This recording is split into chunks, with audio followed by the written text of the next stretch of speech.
Welcome back. We took a week off and we did not notify Yeah, anybody. We didn't post nothing. We didn't say nothing. Sorry about that. it was. I mean, I take the full blame for that.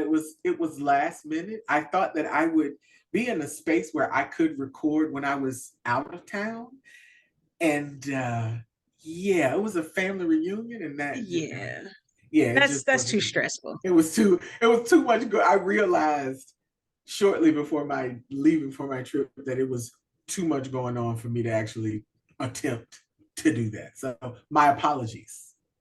Yeah, we were back. Episode 55. This is about to be a kind of a heavy month, y'all.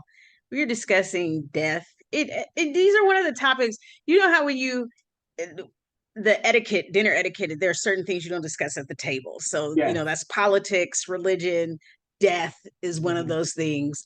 But this is why we need to talk about it. Yes. So, episode 55 is going to be the emotional impact of death. But before we get into that, I am Syn Delano.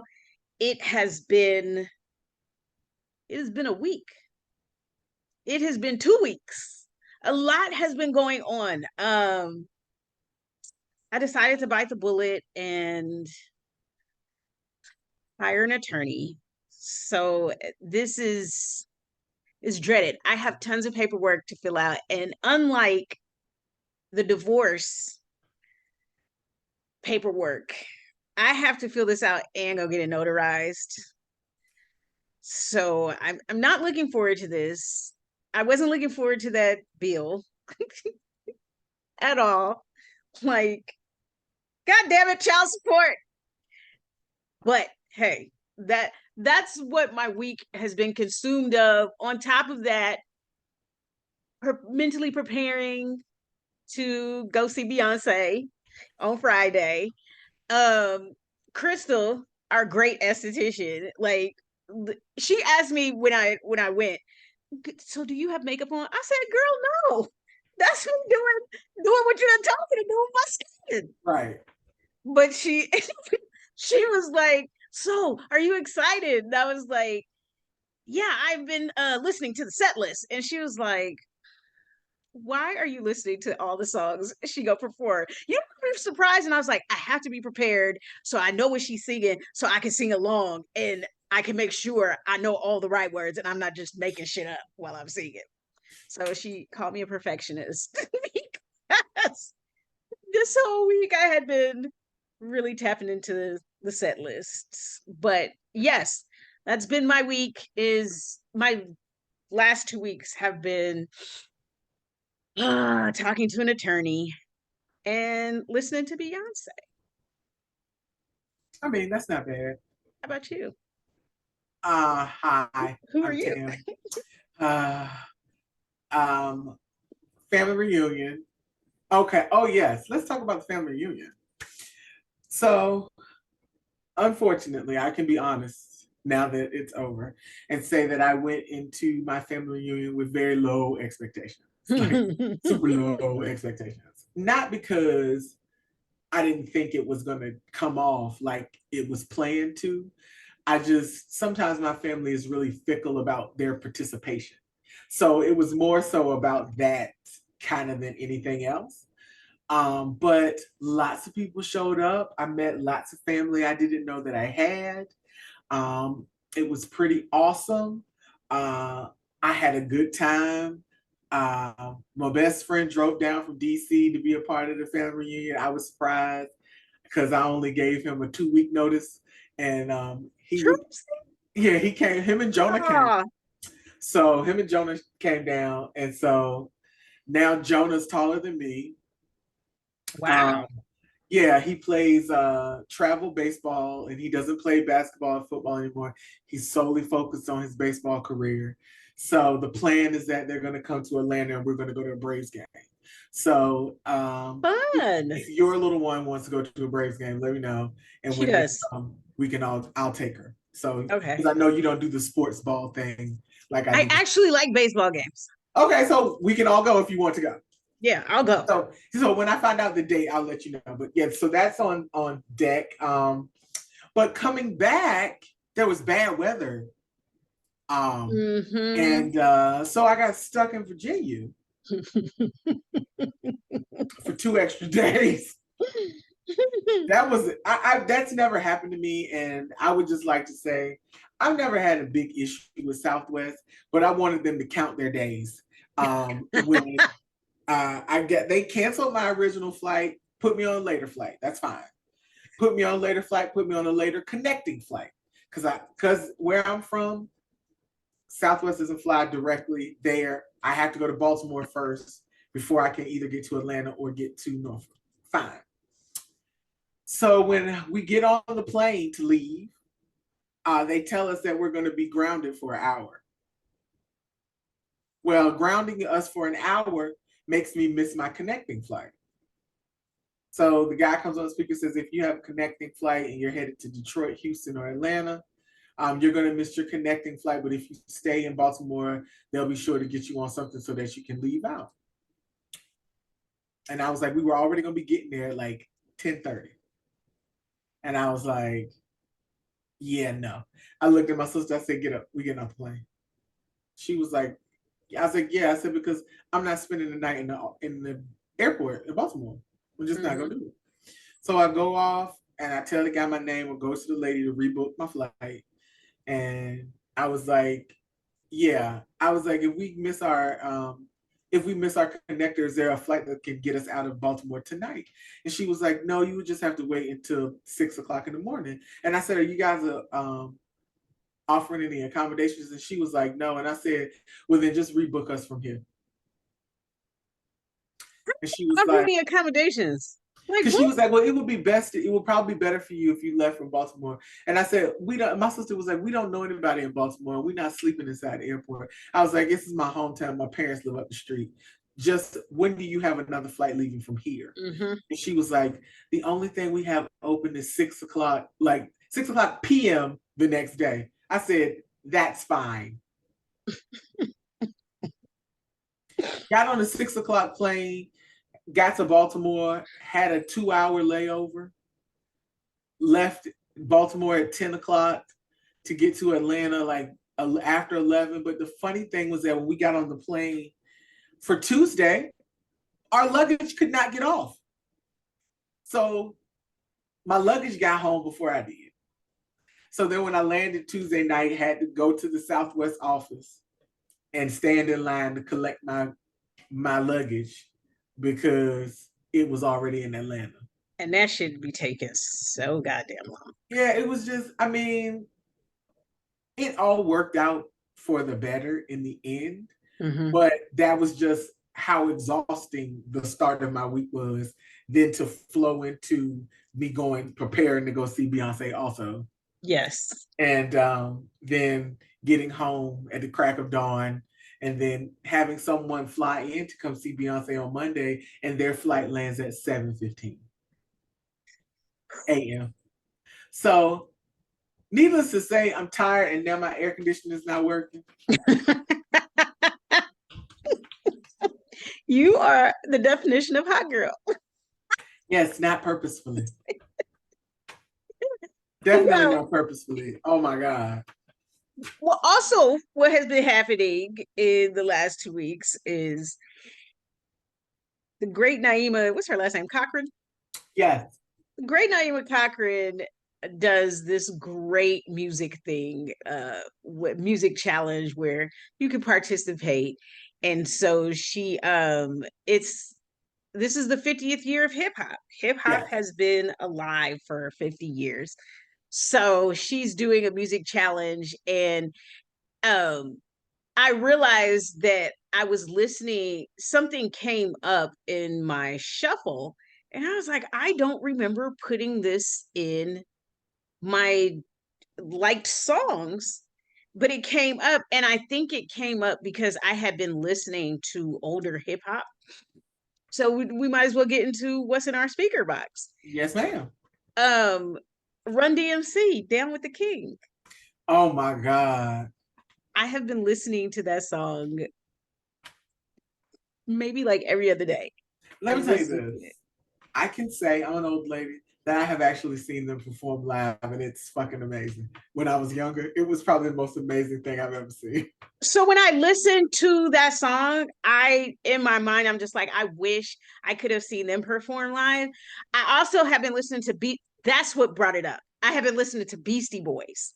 Ah, And my sometimes on some Spotify playlist, it'll just keep going. It'll pick songs for you. right, And right, right. because I have been listening to Beastie Boys, that's when Run DMC came in. But I would have loved to see Beastie Boys live and Run DMC. I mean, I'm an old lady. I have seen a lot of people perform live just because of the nature of hip hop when I was younger, because it was new. So when they Yeah. did like the Fresh Fest tours, Mm-hmm. everyone was on tour together. Yeah. Like when I say everyone, I mean everybody. So you get one time, you see everybody.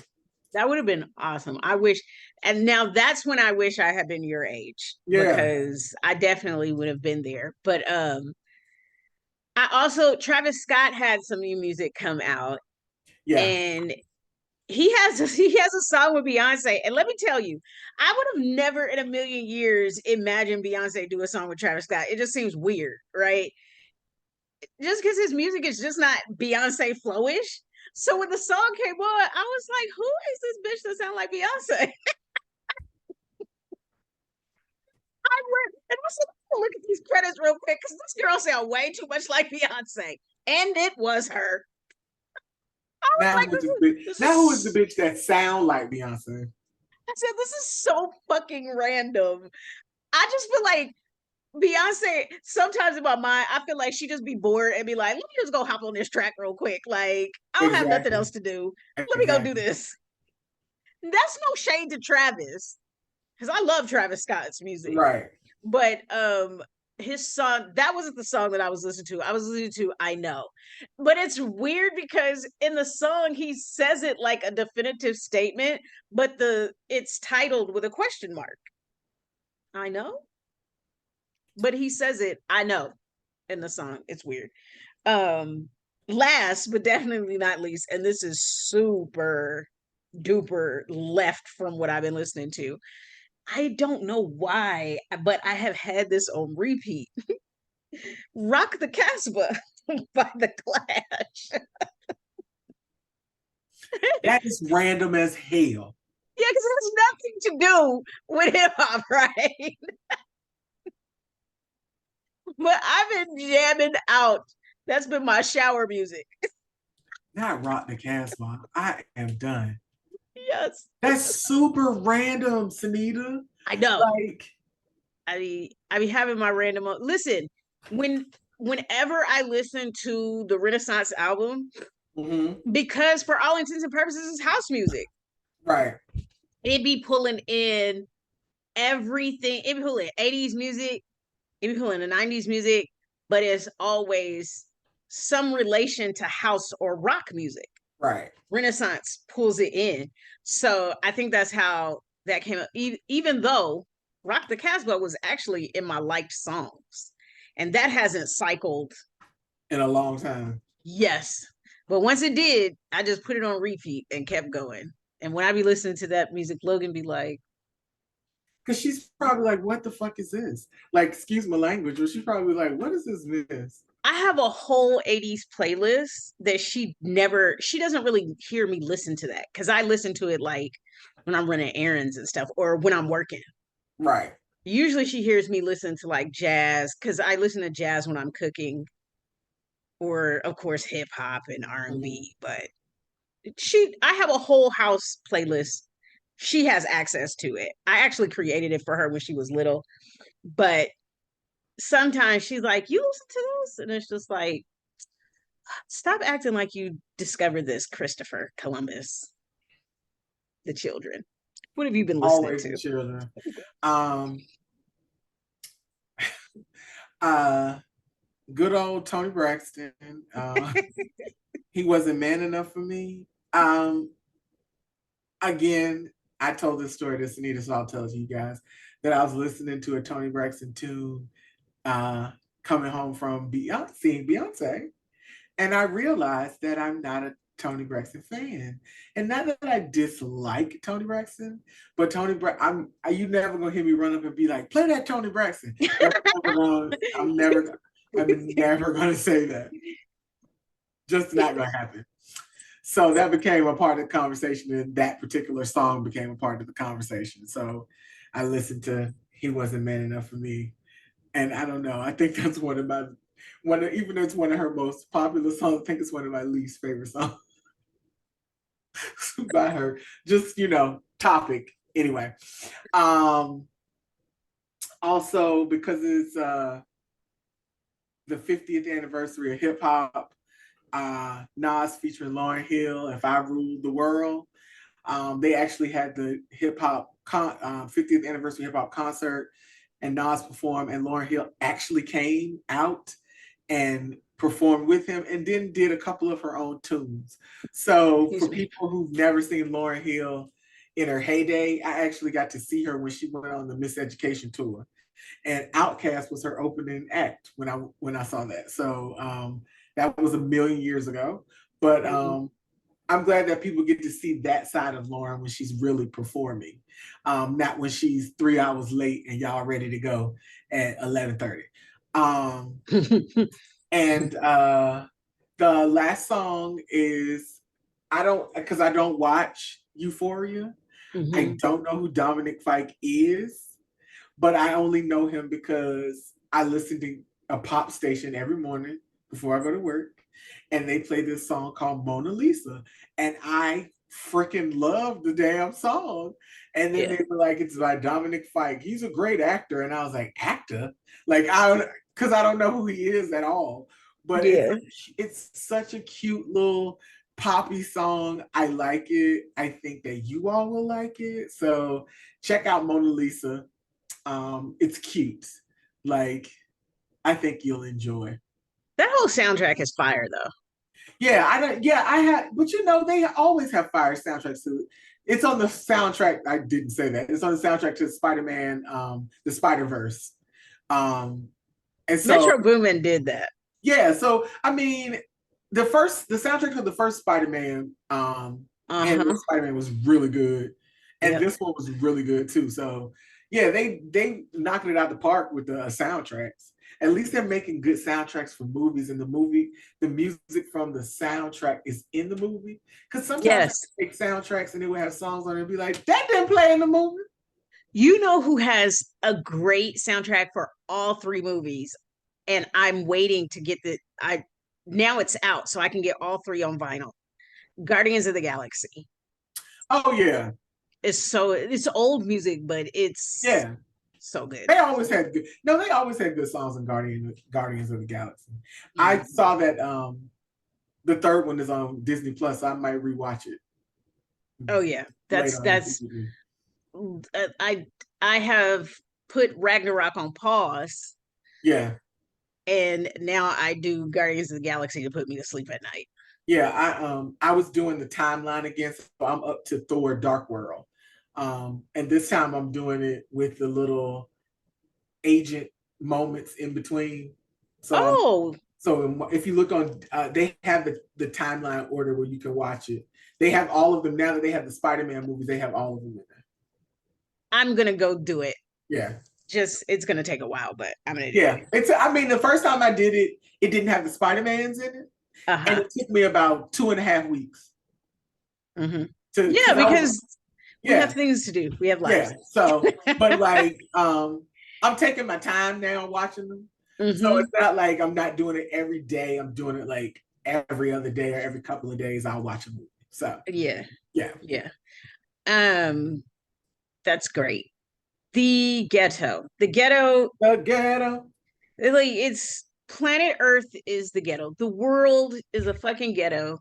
It never stops. Even with us not recording last week, more ghetto shit has gone on.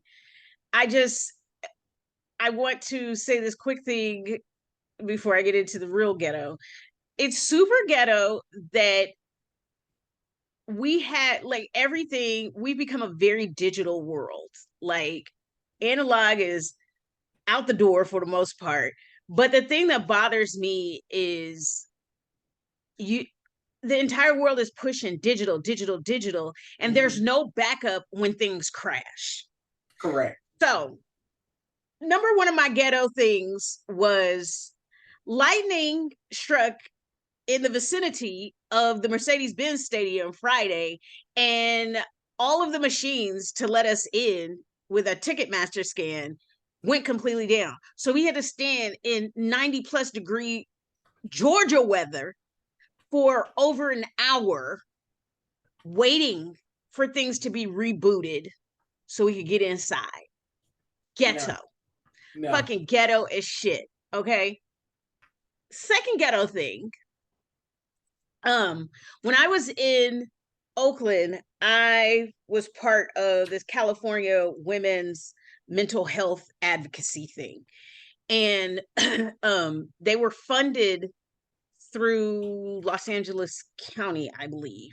Mhm. There was the state of California was giving money away for the most part for mental health programs. Millions of dollars that were given away. I can't give you the exact amount that the California Women's uh, Mental Health program that I was part of. I couldn't tell you how much they got, but they got a sizable amount. LA County has given up on a mental health program and is handing back millions in grants. I just I don't understand the work. Let me not say that. Yes, I do. Because usually when the government takes money away from certain areas, where does it go? Military or police. Exactly. So you have these mental health programs that are being created to help people, right? So this is who we would call before the police get involved, because the police are not trained to handle mental health crisis. They be shooting people. All these Correct. motherfuckers out of control. Pop, pop, pop, pop, pop. And the likelihood of getting popped when you're not white is so astronomically high. And then you find out this person has a mental illness, right? So they weren't Mhm. just acting crazy. They may have needed their medication, but they didn't have enough money to fill their prescription or whatever, right? But if you had trained mental health professionals and or you trained police officers Mhm. to be mental health advocates, this would this would eliminate some of that. But then you Correct. pull the programs, It would eliminate a whole lot of. right? Ghetto. The world is a ghetto. They don't care about people, No, right? not at all. Here's my last thing, this ghetto. And I saved this one for last because years ago I made this joke, Tamara, just making a joke about how ridiculous rent prices were. And I was like, Mhm. pretty soon in the future, New York is just going to be charging people to have an address. You're not even going to have anywhere to live. You just got an address, and they're going to be charging astronomical fees. And then I see Harlem's newest affordable, those are air quotes, y'all, affordable housing costs $2,300 a month, demands a minimum of $80,000 annually income, but it doesn't include bedrooms. Pardon? Does it have a bathroom? This is what it says. The 5 studio apartments at 251 West 117th Street will cost lucky applicants who earn 125% of the area median income, exactly $2,311 a month. The new New York City Housing Connect listing shows. To qualify, single New Yorkers must earn between $79,235 and $128,570 a year. Brave couples interested in splitting a studio, bitch, what? Must earn a collective $146,900 a year.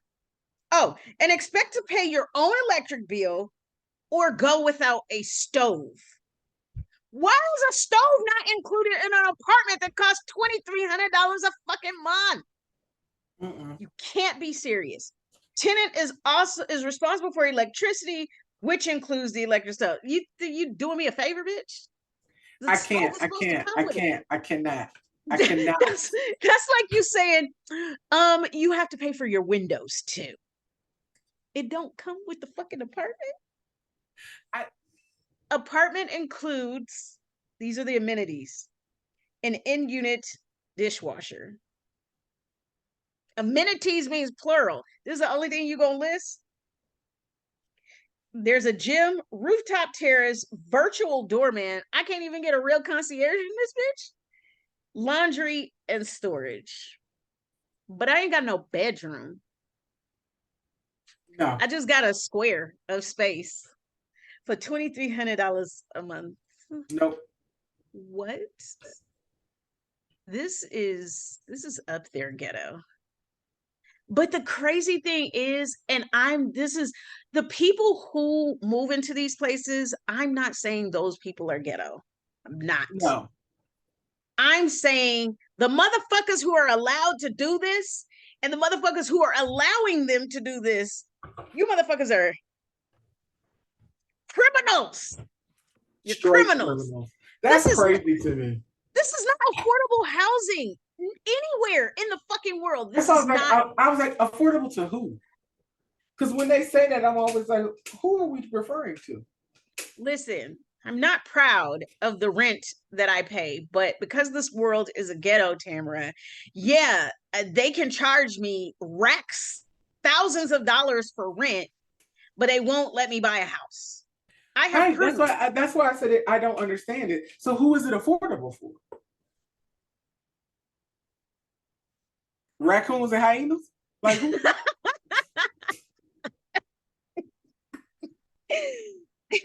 The world is a ghetto and I want to leave. I want to leave. I can't. I can't do it. I want to leave. What's your ghetto shit? You taking a break Well, from Florida this week? y'all want to. My ghetto shit is that y'all want to let a felon run for president, and we don't think that that's possible. But anyway, so first of all, I'm not going to talk about Ronnie DeSantis. He's off the hook today. But I'm going to talk about his homeboy, good old Donald. Donald tried to get the Fulton County prosecutor, Fannie Willis, the DA. He tried to get her disbarred or something for some stupid reason. He tried to find some way to get her thrown out of office. That didn't work. So now, you poke the bear because Fannie already got Thugger in jail behind some lyrics and hit him with a RICO charge. So you might want to beware of Fannie because she don't really play. But unfortunately for you, Donald, what has happened is that Fulton County is now in possession of emails and text messages from your legal team trying to breach the election in Coffee County, Georgia. So Does what you this doing? man manage to continuously go from bad to worse? Yeah. Like he has no fucks to give about ethical behavior. Child, the way that the whole thing about January 6th came out about how he convinced some people to do all of that breaching of the Capitol and then was going to use the military to get them to leave and then declare martial law and make himself a dictator and that he couldn't, the election was tampered with, so he was never going to step down. That was the plan. What? That was the plan, girl. He's exhausting. He's exhausting. He's exhausting. I cannot. The world is a ghetto. Super ghetto. We have had our fill of laughs and joy. I mean, me and Tamara find a way to laugh about anything, even when it's inappropriate. But we are well aware that death is a heavy subject, so we're gonna get into it. episode 55, the emotional impact of death. And I'm actually glad we're talking about this because it can't be said. You know how people love to get on the internet and be like, nobody's talking about this. That's like, no, you're just not talking about it with people who are openly talking about it. Correct. This is one of those things we want to encourage people to talk about this stuff. It's not easy. No, I'll not be at the all. first one to say it's not easy to talk about death. And I mainly for me, I've had I don't know, I've just never looked at death the same as the people who are around me. Mm-hmm. My view of it has changed over the years, but it seems to be different even consistently with the people. As I change the people I'm around, my view of death is changing also. So growing up a Jehovah's Witness, it was, well, you don't have to be so sad because they can be resurrected later on to live on the earth eternally, if they pass judgment day. So you can still have hope that you can see them again in the future. So I didn't realize how unempathetic that perspective is when you're actually talking to someone who has just lost someone until I stopped practicing the religion. And I saw the impact sometimes when like you be out in field service knocking on people's door, and there was this little track called life after death, like what happens after we die. And so, the belief with Jehovah's Witnesses is your body returns to dust, Right. right? There is no afterlife. There is no hell. There is no purgatory. Yes, there's heaven, but only 144,000 people get to go to heaven. So the likelihood of you going to heaven, Tamara, you ain't going to heaven. I'm not going to heaven. Your mama not going to heaven. It's a very imagine going to somebody's house and telling them you're not going to heaven when that's literally all they've No. known is if I'm a good person, I go to heaven when I die. It's jarring, right? Heaven's So, supposed to be the turn up. right, like that's your reward for being good, a Right. good human. You get to go to heaven. And then you have this motherfucker walk up to your doorstep and tell you, bitch, it's 7 billion people on the planet. You not the one, bitch. You're not going to heaven. So, Literally, you're not the one. right. So when I stopped practicing that religion, I kind of stayed quiet about death because I was just like, this don't seem right to tell people this. This is a belief. This isn't a Mm-hmm. fact. We literally don't, nobody alive can tell you what happens when you die and stay dead. Right. And I say that because some people do die and come back, right? Like I was dead 3 minutes, not me, but Yeah. someone could say I was dead 3 minutes and then I came back. I'm talking about people who this motherfucker never came back. They can't tell you, right? Right. We can speculate. Um, Again, it's still a belief. It's not, no one has ever come back from the dead in a tangible form and said, hey, nigga, hell is real. I'm back. Right. That hasn't happened. I Yeah. mean, listen, I believe in the whole mumble. I suspend disbelief about literally everything. Look at this crazy ass fucking world we live in. Right. So if somebody tells me that somebody came and told them what happens when they die, I'd be like, roll with that. If that's what you believe, that's what you believe. I may not necessarily believe that, but I think the emotional impact of death needs to be discussed because very real things happen to the people who are still alive after Yeah. someone dies. Very much so. And I think, unfortunately, the living make death about themselves so much that Mm. they do not give enough space to the people who are in mourning, who are Correct. grieving.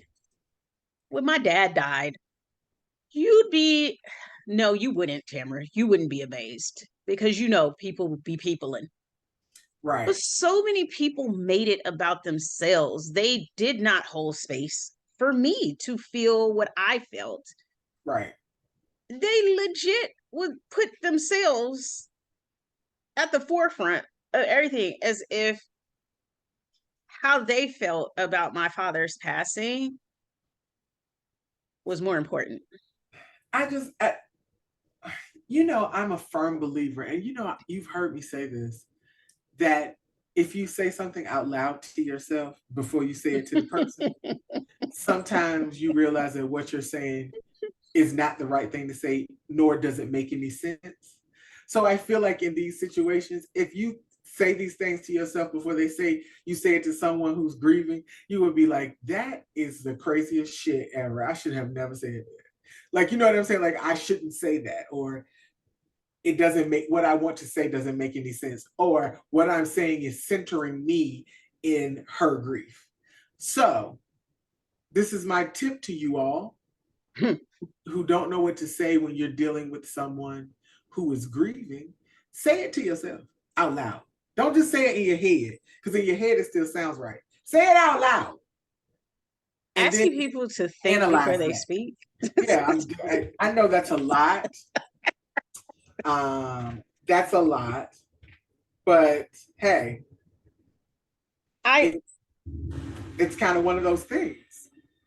I think it's you and I we discussed like the things that are like paramount in the emotional impact of death and the grief that I think, and I tell myself literally every day, like, so the two most impactful deaths in my life have been my grandmother, the one I lived with, and my father. And even though, and we'll get to this, even though I didn't have a good relationship with my father, it still impacted me when he died. It's part of me. I Right. I have this man's DNA. I have this man's entire fucking face.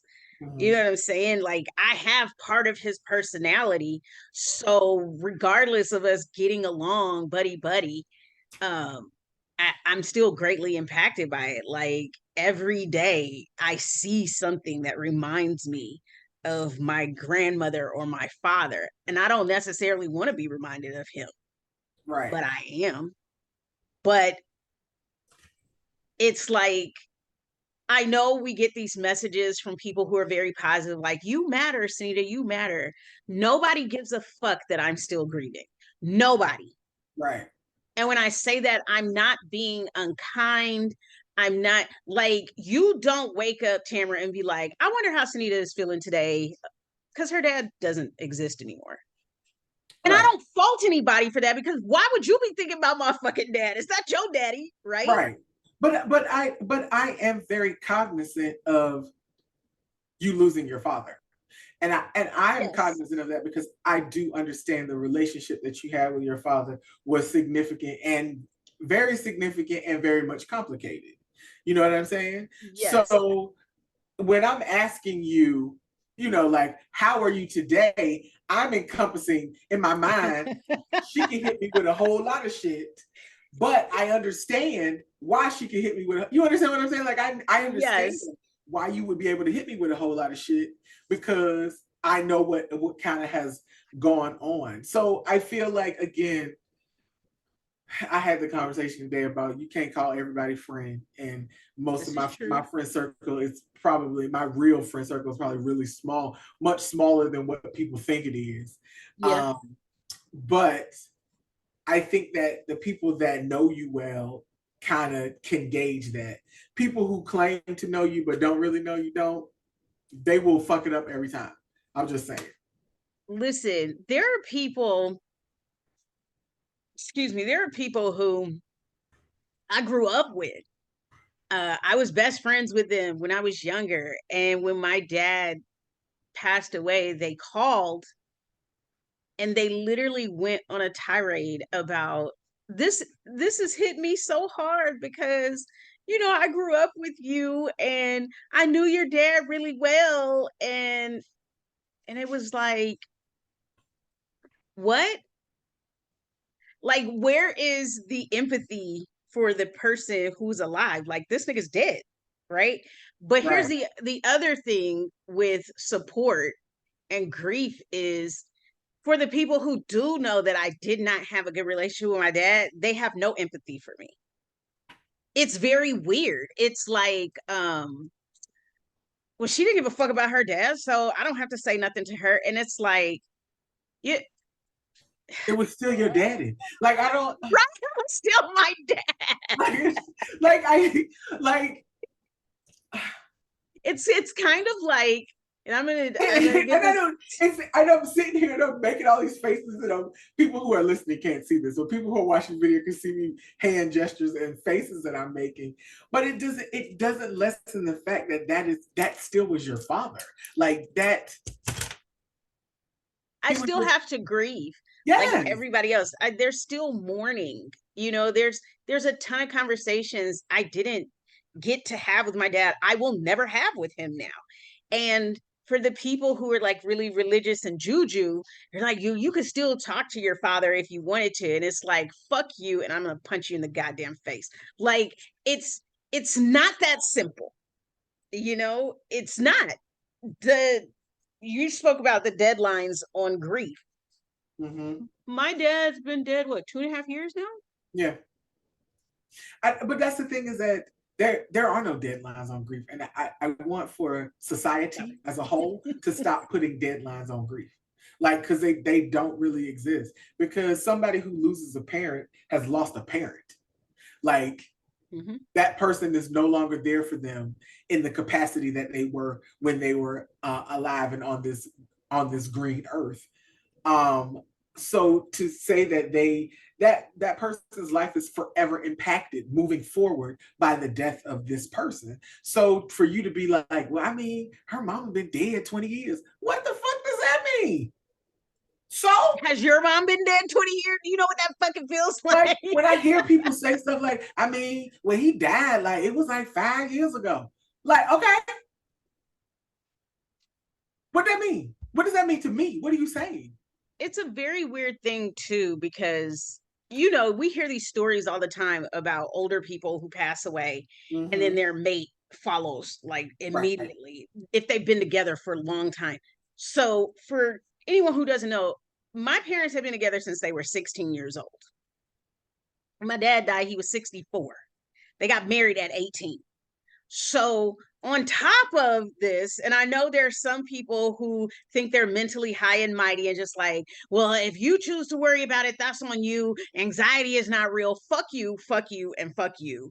Like, that is one of the things that crossed my mind is like, okay, my dad died. My mom's been with this nigga literally all her life. She gonna Right. go right after him. That was a thing. And then something did happen where she ended up having to go to the hospital for something right after. And I tried to get in touch with my family, and none of those motherfuckers called me back. None of them. This is my only living parent, and y'all know why she's in the hospital. You know why she's there, and none of you will call me back. Like, fuck you, and fuck you. And some of them have lost a parent before, so they Mm-hmm. know what that feels like.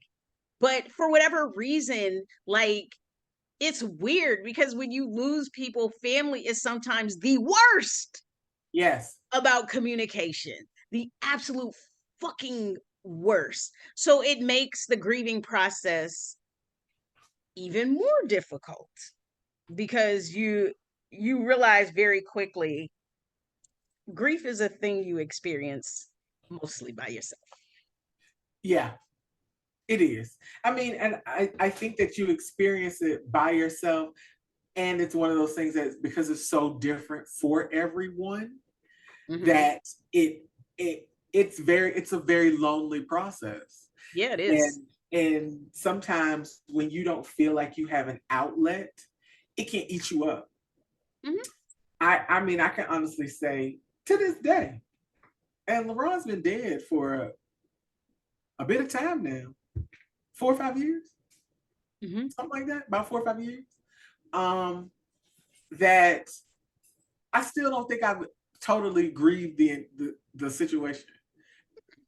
I think I've grieved it in bits and pieces, but as a complete and total whole, no, I haven't. And I think that it's because I haven't allowed myself to.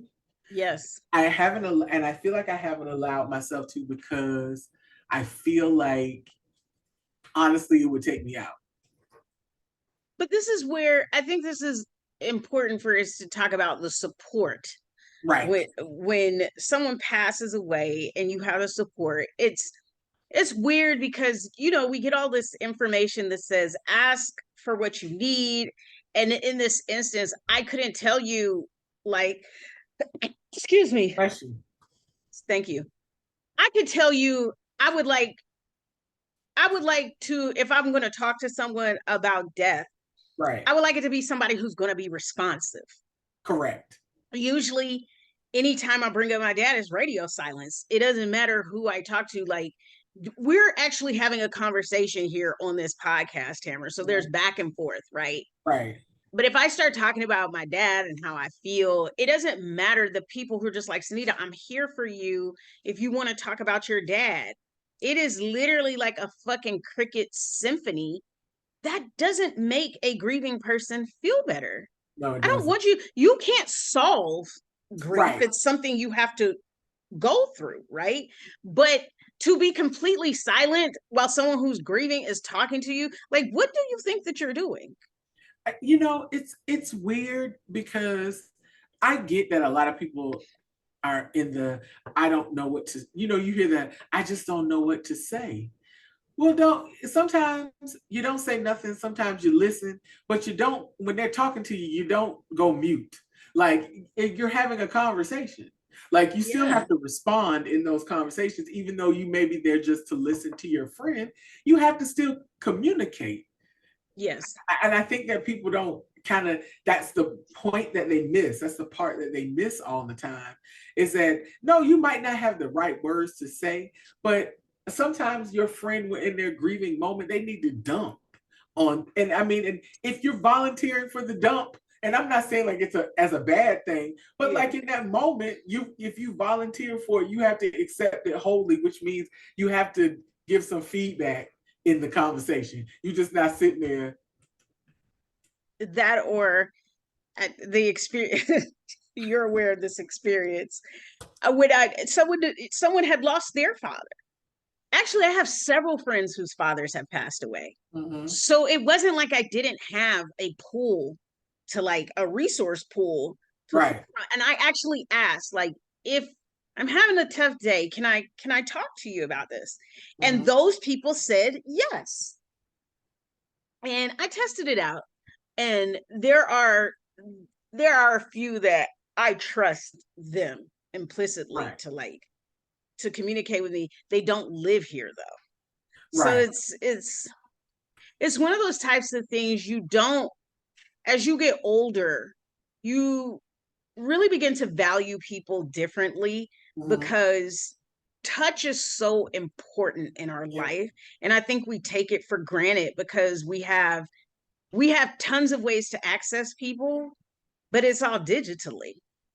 Right. I only have one way to access like physical touch, and that's proximity, right? Or I gotta fly to you wherever you are. And some of my closest friends outside of you, Tamara, are in different states. They're in different states. So this is talking about death and grief is one of those types of things you want someone like right here in case you have this moment where you're going to break down. And I think this speaks to you, or you're just like, I haven't processed it, because you gotta have that space to break down. And if I'm doing it by myself, it's not gonna feel the same. I'm not gonna feel like I want to feel comforted. I think anybody who is grieving wants to feel comforted. And I haven't had that. And so to double back to the person who was like, yeah, you can talk to me. And they came over to my home, Oh, and good every God. time I talked about my father, they changed the subject to themselves and a situation that they were going through. And so it's kind of like when we talk about support for death and grief, Yes. how do you want to be supported when you're grieving? Do you want somebody to sit there and talk about themselves the whole fucking time? Hell to the no. I mean, here's the thing is that it sometimes when you're grieving, and I can attest to this, like when my when LaRon died, my sister immediately came to my house. Mm-hmm. When she came to the house, we just talked about regular stuff. Like nothing, she just was like, "Do you need anything?" And I was like, "No, I'm good." And I, in my mind, I was good. But we just had a regular conversation and she sat with me for a couple hours and then she left. I didn't expect her to stay there all night, but she gave me the space that if I wanted to talk about it, I could talk about it. But if I didn't want to talk about it, I didn't want to talk about it. But what she didn't do was dominate the conversation with her stuff because I was the focus at the time. You know what I'm saying? So when your friend came over, despite whether you wanted to talk about your dad directly or indirectly, you should have been the focus of the conversation, regardless. Like she could have been talking to you about your nails and hair, but you should have been the focus of the conversation. That's kind of, where I'm at with if I'm having a rough day, I'm gonna call you and we just gonna shoot the shit.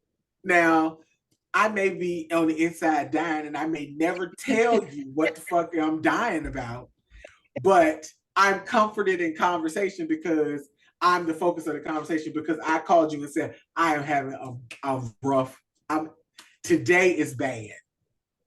Yes. And that's it. So again, when people say they want to support, I think that people misunderstand what that actually looks like. And that's why people are so piss poor at it. But I also think about even people who have lost loved ones. I mean, pretty much everybody has, right? At this Mm-hmm. point, at our age. Yes. But in relation to us, so when you lose a significant other and when you lose a parent, when you're talking to someone who had that has happened already in their life, it's like, at what point when you say you want to be supportive of the people in your community, do you step back and say, what was the support that I needed Right. during this time? And am I that's kind of where your starting point could be, right? Right. Let me show up for this person in this way. So as you know, um, one of my very close friends, her father recently passed away this year. Mm-hmm. And it was like when she calls and lets me know, and this was the other thing, she didn't text me, and we live on opposite sides of the country. Mm-hmm. She called me. This motherfucker wasn't even in this country when she called me. She was on the other side of the fucking world. But she called me to tell me her dad had passed away. It wasn't my first thing to do wasn't to tell her how my day was Right. or to tell her, well, this is a good thing that's happening in my life right now. It sucks that No. you like I really was like, how would I have felt? How did I feel when I got word about my dad? I was Right. alone. It was in the middle of the fucking pandemic. Yes. So I had to be very cautious about who I let come over, Right. right? Are you vaccinated? Because I don't want to catch COVID and die, Right. right? But it was very much like what you were saying when LaRon passed. It's a very lonely process Mm-hmm. already. And then Right. add the pandemic on top of it. Yeah. I I haven't processed it. to be honest. And here's the thing is that, and that's okay. And that's the thing that I think that people don't understand when people are like, I haven't processed it. And it's like you said, it's been 2.5 years. That's okay. Because there's no window of time that tells you that says, okay, girl, well, in the grief schedule, by 6 months, you have to do this. And then by a year and a half, you should have done this. And by 2 years, you should. There's no grief schedule. That doesn't exist. And I think that people are so uncomfortable with death that they want people to get over it really quick so they can feel comfortable again. It has absolutely nothing to do with your emotions, how you feel. It's about their level of comfort in dealing with you while you are grieving. And that again that's not about you, ho. Take that shit somewhere else. This person is grieving. If you can't deal with that, then just bow out and get the hell on. Yeah, and I appreciate you saying this because that is a fact. There's no deadline to like grief. Like you deal with it when you deal with it. But I feel like there is a deadline for support. I'm not saying I put a deadline on people's right support on how I support people's grief, but I'm saying society in general is just like they will show up the first week of your dead loved one, the second week, even the full month, full four right weeks. But that second month, listen, niggas have moved on and just like, oh yeah, her daddy did die last month, huh? Listen, it's still a fresh it's weird. It's weird because it's still a freshly open wound right very two and a much half so. years later. And I couldn't tell you if it's still gonna be this fresh 2.5 years from now. Mm-hmm. But I can't tell you the heartbreak. It feel like it just happened yesterday. I literally had to be like, damn, the other little things happen that make you realize grief is one of those things you need constant support for, but the reality is you not really gonna get it. I My previous supervisor had the same birthday as my dad. So she's celebrating her birthday and I didn't have it in me to tell her happy birthday this year. No, but that's the thing is that, and again, people who know. Like, I don't know your dad's exact birthday, but I know when it gets close because I can tell. Mm-hmm. Like, I see it. I don't, and when I say I see it, it's because I know you. It's physically, it's like a weight on you when it gets around, not even like the exact date, but like the week before and the week after. It's a lingering kind of thing.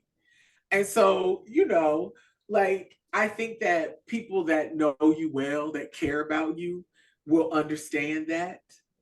Um, but again, everybody ain't your friend, and everybody ain't gonna function like your friend. They're And not, but even friends too. It's like you may know me, but right, how you show up in yeah, this time, this is even if I told you what I need, that's not a guarantee that you can show up like that. true, And I think that's why the emotional impact of death is so heavy because people who could show up for you like when you lose your job or people who show up for you when you have a breakup, those aren't necessarily the people who are going to show up for you when your parents die. right, And it could be the people that are closest to you and you don't know that until it happens because yes, people's parents die every day, but my parents don't die every day. right, So it's an immediate thing for the person who's experiencing it, but it's not an immediate thing for even the people in their community. And it's a harrowing experience and it affects your emotions in different ways, especially when you have a really good friend who just fails to show up for you and right, you don't want to hold that against them, but at the same time it's like I know this is what I need right now. So the expectation that I continue to show up for you when you obviously can't show up for me in this space, it literally changes like all your fucking relationships. It does. It really does. Unfortunately, but it does. But I think that, I hate, when you test people, but a death and then your friendships, that's a test. Like that's and not like a, you know what I'm It's saying? not one that you prepare It's for. not that, yeah, it's not one that you, that's why it's like a pop quiz out this bitch. Like, cause it just kind of, it happens. And then you're like, okay, they didn't handle this well. Like, you know what I'm saying? Like they didn't handle me being in crisis very well. So, Right. because I that's mean, what it is. It's like, especially in certain situations when you're the person that they always rely on, and then you are in crisis. yeah. That is usually the place where you're just like, you really see what it's about in those particular spaces. I mean, I honestly say I've never felt when I was younger, I never had this sense of loneliness Mm-hmm. because I kind of feel like there's so many people in the world, right? I don't have to strive to be in the company of these people. If they don't want to be around me, there's hella other people to be around, right? So Right. loneliness was never like a thing for me Mm-hmm. because I just didn't try to be around people that didn't want me around. I was Right. like, I'm gonna go be around people who want me around. And I think that having a death in of that platitude, because it's my father, during the pandemic, it introduced me to loneliness. Yeah. Because I think that the pandemic introduced a lot of people to loneliness, but that particular event during the pandemic, that's double overtime. it is. Because even though people are like, well, why don't you like talk to your family or whatever? It's like you don't understand. My family's like the highest heights of dysfunctional. Yeah. Like everyone is having this different experience.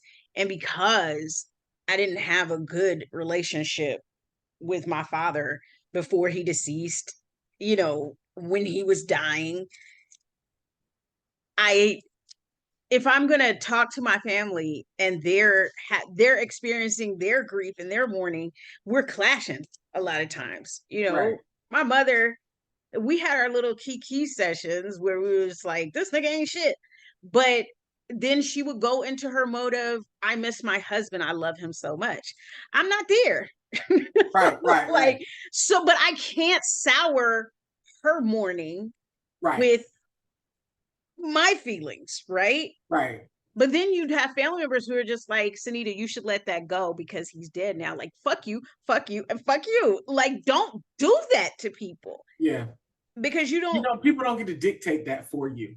When you decide to go through your process and whatever happens, happens, that's in your time. Again, we back on the timetable. It's just like, it's like, again, that's other people's shit.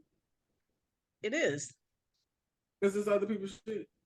I can honestly say that you've been really good about being cognizant of the relationship I had with my father, where you don't pull away like, why is she tripping over this nigga? She didn't even like him. Like you still be like, but that's your dad.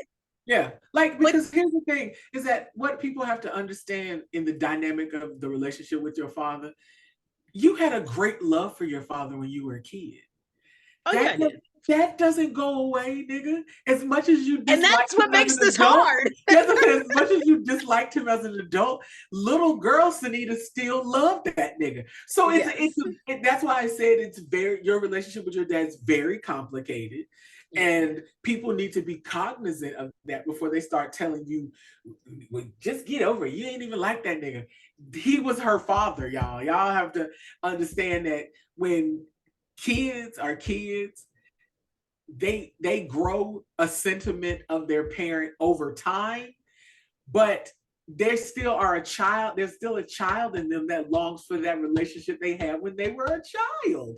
That is normal. And I don't think that people really take that into consideration because, again, I hate to reiterate this, but I say this a lot. People claim to know you, but they really don't know you. Yeah. People claim to listen and they really don't listen. And so because of those things, they cannot give you what it is that you're seeking because they missed the first two steps. Oh yeah. I think when you show up to, I think I've shown up in a lot of people's lives as being this dependable, dependable person that's there for them. Yes. And so you spoke to this. I think this is anybody who shows up as, oh, they're not needy. They don't need much of anything from me. They've never Right. asked me for anything. And here I am like, I need support. And Yes. I think And then people they're are looking like, at you like, I don't know what to what do the with my hands. what in the hell is this? What do Right. I do? What do I do with my face? Right. Like what is she's asking for something, but it's still a weird thing because it's death. Right. Like I have feelings. I'm not a fucking robot. You Right. know that I'm empathetic towards you and your plight or whatever the fuck you're going through. Why wouldn't I want that for myself No. Yeah. when I'm going And through something? that's really the thing is that I think that a lot of times if people think about what they would want for themselves and they're able to give that to the person who's asking something of them, then Mhm. we have success. But Yes. you don't even know what you want for yourself, like in those moments. So how can you give that to someone when you have absolutely no goddamn clue? I mean I feel like anyone who has listened up to this point to this episode, you understand there's a huge emotional impact when people die, whether Yeah. you're super close to them, you were close at one time, Right. you're estranged, it's still, you have to resolve these things within Yep. yourself. And yes, emotions are fleeting, but it's death is a weird thing. I don't know. It's part of life. You can't ignore it. You Yep. can't pretend it's something that it isn't. Excuse me. You can't pretend it's not going to happen to you. Right. We're all busy dying. Yeah. Right? That's very true.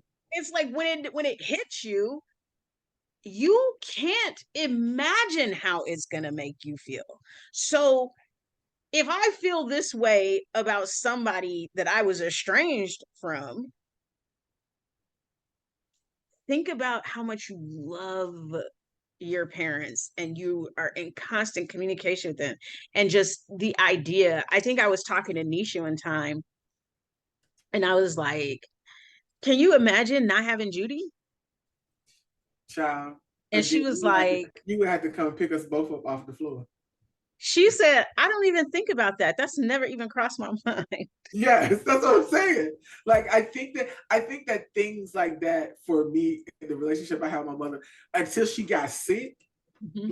like with a real like not like she didn't feel well or and here's the thing is that crazy enough, not even when she had surgery, but when she said that she had leukemia, it was like my heart dropped to my drawers. Like that was it. Yes. Because I at was that like, point, it does hit you.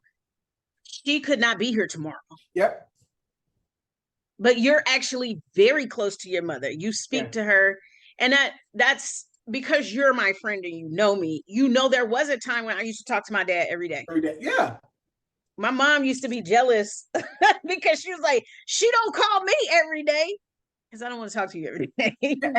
But And again that's something because I know you that I know that that's what makes the relationship with your dad very complicated. Like yeah, I feel like the people who really are like she ain't really fuck with him. Like I would like to go and punch all of them in the throat because at the end of the day, you that means you have no idea what type of relationship that they had. because first of all, Tamara, you're a huge safe space for me. Yeah. So I can share these things with you. My dad gave me some of the best advice he didn't necessarily follow it, but he gave me some of the best advice I've ever had in my life, whether it was dealing with friends, dealing with guys, Mhm. dealing with family. Like my dad, he was a good. If I had to write a list of all the things my dad was good at and the good parts of him, it'd be pretty lengthy. Right. I can't take that from he wasn't just a terrible person, Right. but I will say the bad did the brevity of the bad, it outweighed a lot of the good that Right. I had in the relationship with him. So it does make it difficult, but the support, I don't know how to necessarily word the support other than think about, if this was you, what would you want? Yeah. And start there. That doesn't mean that's what the person needs. So even with LaRon, I think I was in California Yeah. when he passed away. So of course I couldn't come by, but you've had other family members pass away since I've been back. Mhm. And it's like I don't know what to say because I may not know the relationship, the depth of the relationship you have with this person, but I know niggas gotta eat. Right. So, hey, I'm bringing you Anisha food. Yeah. I mean, and that's and sometimes like honestly, that's the thing about when you do a repass, baby. That's when the good stuff Yes. happens. It's always food around death, baby. You can bring me an apple pie and we good. Like, I know that you care because you brought me an apple pie. You know what I'm saying? Like, I know that sounds like goofy, but it's very small things. And I know a lot of times people want to say heartfelt words. I think that's what people really get caught up in is that they want their Yeah. message to come across to the other person as if, I care so very much. But you being there and dropping off that 8-piece chicken from Publix, that you care. Because Because I'm why do not in you the want to mental think about capacity. food? Like I said, I'm not in the mental space where I can even cook. Like, you know what Mm-mm. I'm saying? And that's usually a lot of times what people don't really understand about giving people food when someone dies is because nobody, depending on who the person is in the family, nobody is thinking about making a meal. That Mm-mm. is really and truly the last thing that is on a person's mind. And that is kind of um, the notion behind bringing people food when there's a death is that Mm-hmm. so that they have, and then people are like, why is it so much food? Because first of all, they're gonna have people coming over, and second of all, they're not gonna want to cook for a minute. It's Mm-mm. not just one day they're not gonna want to cook, it's gonna be weeks that they're not gonna want to cook. Mm-hmm. So be people are mindful of that. And I think it's kind of one of those traditions that just got passed on and nobody ever questioned what it Mm-hmm. was. It was just like when somebody died, girl, you got to take them food, not really knowing the reason behind it. But there is reason, Oh logic, yeah. and reason behind it. So again, if you taking the time to do that, like that means a lot to that person because first of all, it's something you thought about. Like, and even Mm-hmm. though it's Publix chicken, like we don't eat the fried chicken, baby. We Yes. like, you know what I'm saying? So I sometimes I think people get caught up in the what and the how.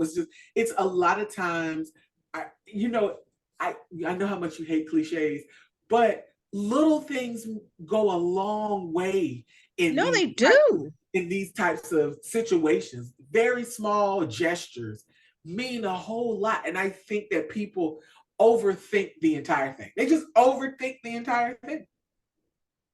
Yeah, I can honestly say during that time too, my friends who couldn't physically be here, they did things like they sent me meals. They Mm-hmm. sent me, I wanted, one of our mutual friends in New York sent me like a edible arrangement. I was not expecting that at fucking all. And it just popped up. And she was like, I heard, I hope you feel better. Listen, when you're sad, chocolate is like one of the best things Baby, ever.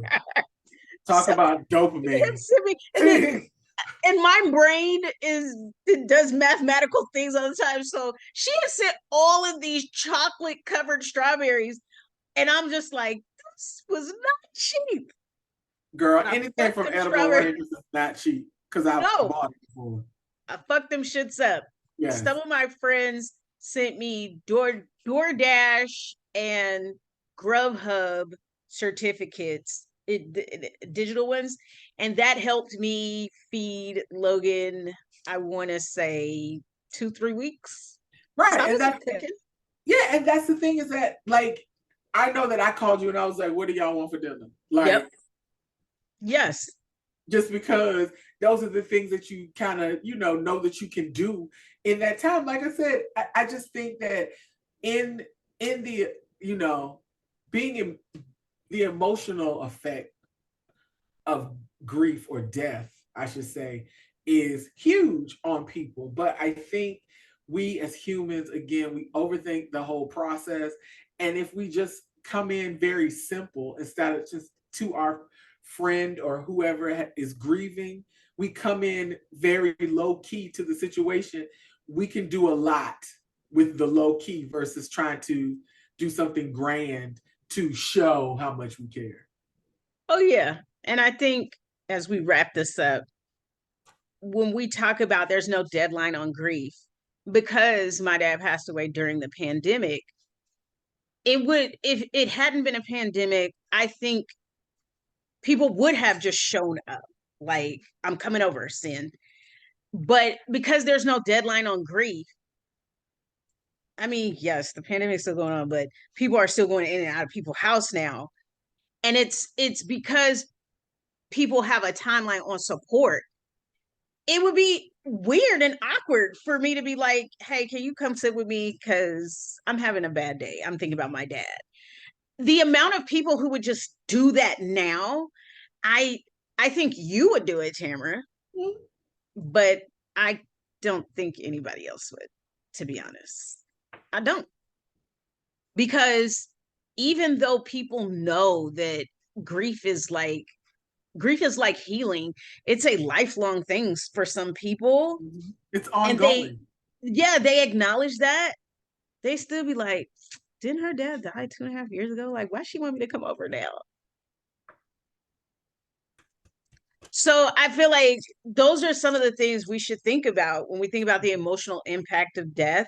Think about the people who were important to you that have died, and if that that is still there, if that's Right. still lingering for you, because if you're having a moment and you just can't manage to go into work that day, how would you feel if your supervisor was like, didn't your mama die like 10 years ago? Like, you need Right. to bring your ass to work. Just think about that, like how that would affect you, especially like say for instance you and your mom was best friends. If you could imagine that your best friend dying and then it's your mother also, like that is debilitating grief. Like I'm Yeah. frozen, I can't do anything, I can't think, I can't go anywhere. So when we show up for people, I just think dig into your humanity. Very much so.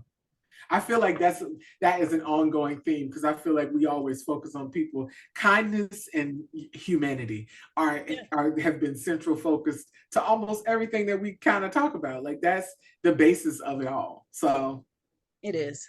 yeah. So this is, I mean, it's we try to insert some lightness in there, but we have a few more weeks of death where we're talking about things that most people they just deal with this in silence or with Right. just their little core group where they know what's going on.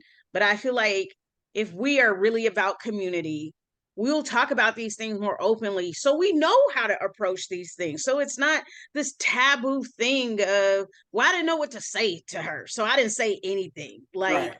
we're adults. Use your fucking words. We use our words for everything else, right? We tell children, use your fucking words. We're adults. It's time for us to use our words Yes. and talk about death. Yep. So, No. Next week we'll be talking about death again.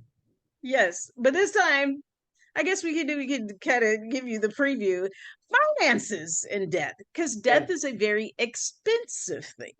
Yes, and I think that's going to be a very good episode because there's a lot of things that people don't know you have to deal with when Oh it yeah, comes to somebody finances when somebody dies. So yeah, definitely. I'm So ready to talk about that one. stay tuned and come back next week. Bye guys. Adios.